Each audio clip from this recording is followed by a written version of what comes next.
URHOBO onunde limiting EMERAVWE gbogi obaka boy. Imiti na Trovio ukpere 1963. Ede roro ko ya gbugbu gbegbesan. Oye tu meeting na viole. Okuyo ti dagba Russia meeting na Chief Mighty Okoro. Oraye Efa Kodete Osiebelon James Okpare. MC Lukokona Akpawa Kodete. Ototara Shire Ototaraye Lukokona Ikpera David.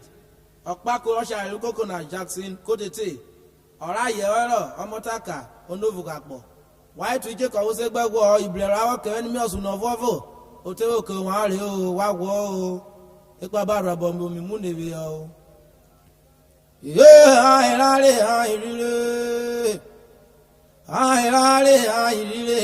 Ukokore merawe.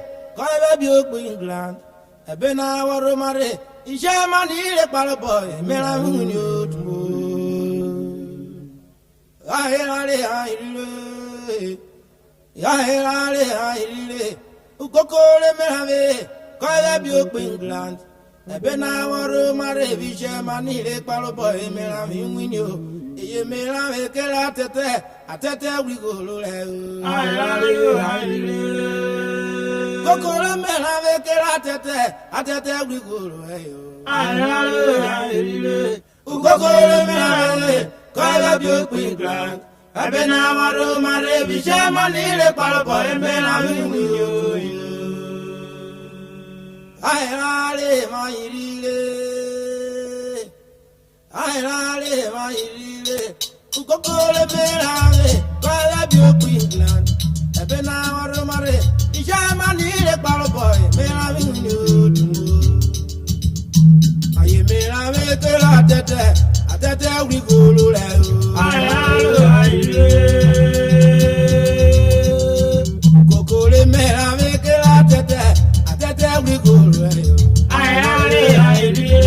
Ukokore merawe kala bi o pe England.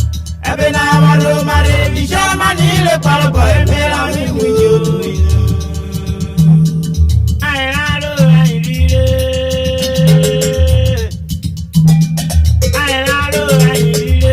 Ukokore merawe kala bi o pe England. Ebe na woro mare ijama ni le palobo merawe ni o. Merawe ke la atete wi golo le o. Airale. Ukokore merawe ke la atete wi golo le o.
Ojoko eka ya baba ebe na the window.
Yabana DJ wa yo nino.